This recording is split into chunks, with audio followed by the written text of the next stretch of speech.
Hello बच्चों, मैं कंवरपाल सिंह। उम्मीद करता हूं कि आप सभी लोग ठीक होंगे। बेटे, लास्ट क्लास में हमने हरियाणा जी के पढ़नी स्टार्ट करी थी। मैंने आपको बताया था कि हम आपको हरियाणा जी के पढ़ाएंगे सारी की सारी, और वो भी बहुत आसान तरीके से।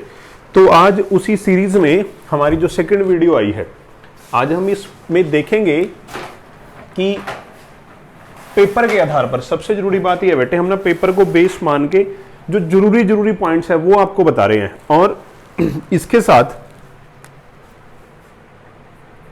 आप जो अपना हरियाणा पुलिस का paper, Haryana CET, Haryana TGT, PGT, कोई भी हरियाणा सरकार से संबंधित पेपर हो, उस पेपर की तैयारी कर सकते हो।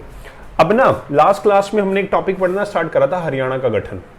हरियाणा का गठन, हरियाणा का गठन आज पढ़ेंगे उसका पार्ट 2। लास्ट क्लास में मैंने आपको बताया कि 1803 के अंदर सरजी अंजन गांव की संधि हुई। उसके बाद बताया आप लोगों को कि सरजी अंजन के बाद 1809-10 में कंप्लीट हरियाणा पर अंग्रेज राज कर लेंगे। उसके बाद 1857 की क्रांति होगी, और 1858 में हमारा हरियाणा किसके पास आ गया बेटे? पंजाब के पास आ गया। 4 पॉइंट्स है लास्ट क्लास से पढ़ देंगे बस। अब नेक्स्ट आगे 1858 के बाद Haryana is a part of Punjab.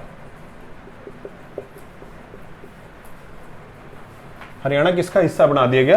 Punjab. जिसे पहले बेटे पेप्सू भी बोलते थे, PEPSU, Patiala and eastern Punjab state union, जिसे हम क्या बोलते थे बेटे? पेप्सू बोलते थे। इसके अलावा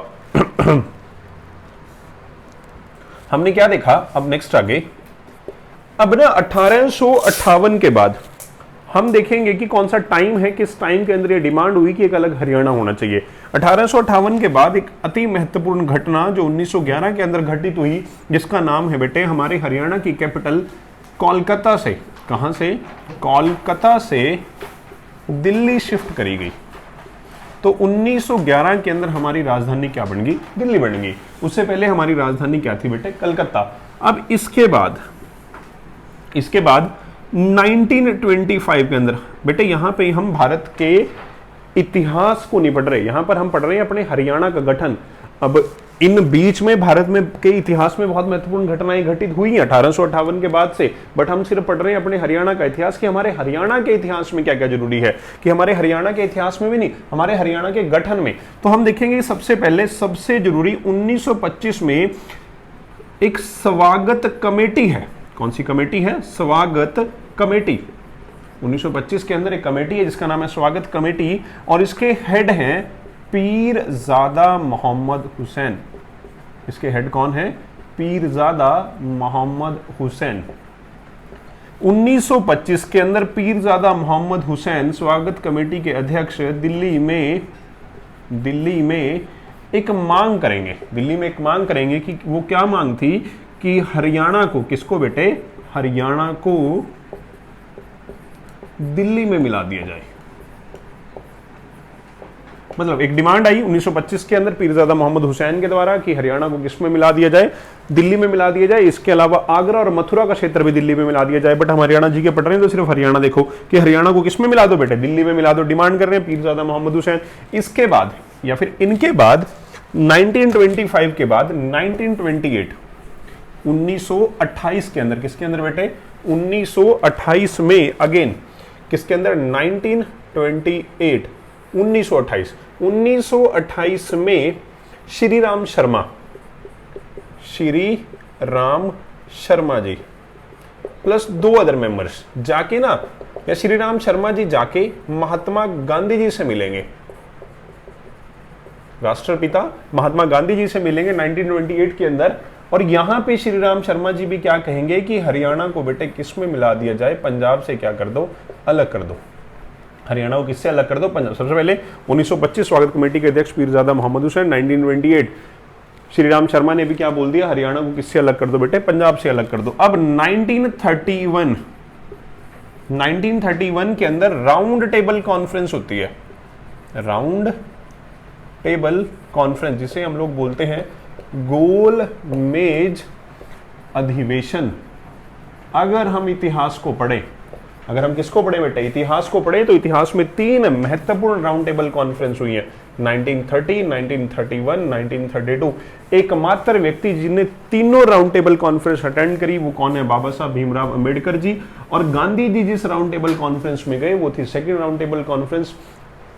वो कब हुई थी, 1931 के अंदर। ये राउंड टेबल कॉन्फ्रेंस कहां पे बुलाई गई बेटे, लंदन के अंदर। इनके बारे है क्या, वो इतिहास में लिखेंगे। 1931 के अंदर राउंड टेबल कॉन्फ्रेंस हुई। इस राउंड टेबल कॉन्फ्रेंस के अंदर भी मांग उठी कि हरियाणा को क्या करो बेटे, अलग करो। हरियाणा को क्या कर दो, अलग। सबसे पहले 1925 में डिमांड आई, 1928 में डिमांड आई, 1931 के अंदर डिमांड आई। आफ्टर दैट 1932 एक व्यक्ति है, एक बहुत सीनियर लीडर है, दीन बंधु गुप्त। कौन है बेटे, दीन बंधु गुप्त।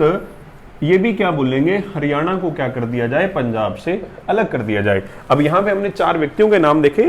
सबसे पहले पीरजादा मोहम्मद हुसैन, फिर पंडित श्री राम शर्मा जी, फिर बेटे कौन, round table conference, after that कौन, दीनबंधु गुप्त। ये क्या डिमांड कर रहे हैं, सभी के सभी की हरियाणा को किससे अलग कर दो बेटे, पंजाब से अलग कर दो। अब इसके बाद 1946 में एक भाषा आयोग बनेगा, उसके अध्यक्ष हैं पटाभी सीतारमैया। 1946 में एक भाषा आयोग बनेगा जिसके अध्यक्ष कौन है, पटब्बी सीतारमैया। पटब्बी सीतारमैया जी ने भी एक बात बोल दी कि हरियाणा को किससे अलग कर दिया जाए, पंजाब से क्या कर दिया जाए, अलग कर दिया जाए। अब होगा 1947 भारत आजाद। 1947 के अंदर हमारा देश क्या हुआ, आजाद हुआ। जैसे ही हमारा देश आजाद होगा, आजाद होते ही दक्षिण भारत और उत्तर भारत के अंदर ना बेटे डिमांड्स आने लगी। वो डिमांड्स क्या थी कि भाषा के आधार पर राज्य बनाए जाए। किसके आधार पर, भाषा के आधार पर राज्य बनाए जाएं।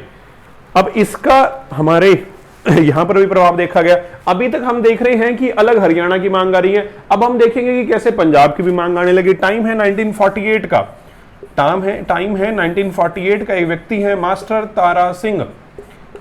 मास्टर तारा सिंह 1948 का टाइम है। एक व्यक्ति है master Tara Singh. Master Tara Singh demand करेंगे पंजाबी सूबे की। बेटे यहीं से खालिस्तान की मूवमेंट जन्म, या खालिस्तान जन्म कहां से लेता है, 1948 से, मास्टर तारा सिंह की विचारधारा से ही। 1948 में एक व्यक्ति है मास्टर तारा सिंह। मास्टर तारा सिंह ने भी किस चीज की मांग कर दी, पंजाबी सूबे की। इट मींस हरियाणा को क्या कर दिया जाए बेटे, अलग कर दिया जाए। वैसे ही हम लोग देखें 1947 Haryana is a part of Punjab, और इस संयुक्त पंजाब का या फिर इस पेप्सू के जो अध्यक्ष हैं बेटे, या सॉरी इस पेप्सू के जो पहले सीएम है, हरियाणा जीके के लिए अति महत्वपूर्ण क्वेश्चन है, पेपर के अंदर बहुत बार देखा गया क्वेश्चन, गोपीचंद भार्गव। अध्यक्ष कौन है बेटे, या सीएम कौन है 1947 के अंदर पंजाब के, गोपीचंद भार्गव। जरूरी इसलिए है ये गोपीचंद भार्गव अपने सिरसा से बिलोंग करते हैं। 1947 के अंदर पंजाब के सीएम हैं गोपीचंद भार्गव। गोपीचंद भार्गव कहां से बिलोंग करते हैं, सिरसा से। और 1948 में एक व्यक्ति है मास्टर तारा सिंह, अजीत न्यूज़पेपर के अंदर डिमांड करेंगे पंजाबी सूबे की, हरियाणा को क्या कर दो, अलग कर दो। अब यार डिमांड आने लगी। मैं क्या बोल रहा हूं कि साउथ इंडिया में भी डिमांड चल रही है और नॉर्थ इंडिया में भी डिमांड चल रही है कि अलग स्टेट्स बनाओ on the basis of language. पहले आ गया ये मास्टर तारा सिंह और उधर साउथ में भी डिमांड चल रही है। अब 1948 में या 1949 बेटे ये है अति महत्वपूर्ण, very very important question, Haryana GK के फेवरेट क्वेश्चन है ये पेपर में जो आते हैं। 1949 में पंजाब के सीएम हैं भीमसेन सच्चर। 1949 में पंजाब के सीएम कौन है बेटे, भीमसेन सच्चर। और बेटे भीमसेन सच्चर सीएम है और डिमांड चल रही है एक अलग स्टेट की। डिमांड किसकी चल रही है, एक अलग स्टेट। फॉर एग्जांपल जैसे हरियाणा है, हरियाणा में डिमांड होने लग जाए कि हरियाणा के 2 हिस्से कर दो, तो यहाँ पे जो गृह मंत्रालय है उसके ऊपर बात आती है, जो स्टेट की हमारी होम मिनिस्ट्री है उसके ऊपर बात आएगी, जो सीएम है उसके ऊपर बात आएगी। सेम सीएम है गोपीचंद भार्गव। 1949 में सीएम कौन है बेटे, सॉरी 1949 में सीएम है भीमसेन सच्चर। भीमसेन सच्चर। अब इनके रहते हुए मांग हो रही है कि क्या करो, 2 स्टेट्स बनाओ। ये बंदा क्या करेगा, एक प्रपोजल लेके आएगा 1 अक्टूबर को। क्या करेगा बेटे, 1 अक्टूबर 1949, बेटे ये अक्टूबर है, 1 अक्टूबर 1949 को एक प्रपोजल लेके आया जिसे बोला जाता है सच्चर फॉर्मूला। जिसे क्या बोला जाता है, सच्चर फॉर्मूला। और जो सच्चर फॉर्मूला है इसमें क्या बोला गया, 2 क्षेत्र बना दो, एक हिंदी भाषा का क्षेत्र बना दो और एक कौन सा क्षेत्र बना दो बेटे, पंजाबी भाषा का क्षेत्र। कि हरियाणा में ही 2 एरिया बना दो, एक एरिया बना दो जहां पे हिंदी ज्यादा लोग बोलते हैं उसका अलग एरिया बना दो, एक पंजाबी ज्यादा लोग बोलते हैं उसका एरिया अलग बना दो। मतलब हिंदी भाषा क्षेत्र में प्राइमरी लैंग्वेज हिंदी कर दो, पंजाबी भाषा क्षेत्र के अंदर प्राइमरी लैंग्वेज पंजाबी कर दो, सेकेंडरी हिंदी में सेकेंडरी पंजाबी, यहाँ पे सॉरी पंजाबी सेम, मतलब ये प्राइमरी हिंदी और secondary Punjabi same, primary Punjabi secondary Hindi, ऐसे। प्राइमरी सेकेंडरी का मतलब क्या, 5वीं तक के बच्चों को या 10वीं तक के बच्चों को क्या पढ़ा, एजुकेशन के बेसिस के ऊपर। तो यहाँ पे सच्चर फॉर्मूला आया, कब आया, 1 अक्टूबर 1949 को, जिसमें बात कर दी हिंदी भाषा का क्षेत्र बना दो, पंजाबी भाषा का क्षेत्र बना दो और भाषाओं को प्राथमिकता दे दो। भाषाओं को क्या दे दो, प्राथमिकता। लोगों ने इस चीज को भी क्या कर दिया बेटे, मानने से मना कर दिया। लोगों की विचारधारा थी कि एक अलग ही स्टेट होनी चाहिए। कौन सी स्टेट होनी चाहिए, पंजाब होनी चाहिए, क्या होनी चाहिए, हरियाणा। अब इसके बाद 1953 का टाइम आया। 1953 का क्या है बेटे, टाइम आया, एक स्टेट बन गई भाषा के आधार पे भारत में, जिसका नाम है आंध्र प्रदेश। जिसका नाम क्या है बेटे, आंध्र प्रदेश। अभी ये लोग भी कह रहे हैं हमें भाषा के आधार पे बनाओ, बट यहाँ पे रमल्लू जी प्रोटेस्ट करके एक स्टेट बनवा लेंगे जिसका नाम है आंध्र प्रदेश। अब आंध्र प्रदेश स्टेट बनी तो 1953 के अंदर भारत सरकार एक कमेटी बनाएगी जिसका नाम है फजल अली कमेटी। इसका नाम क्या है, फजल अली कमेटी।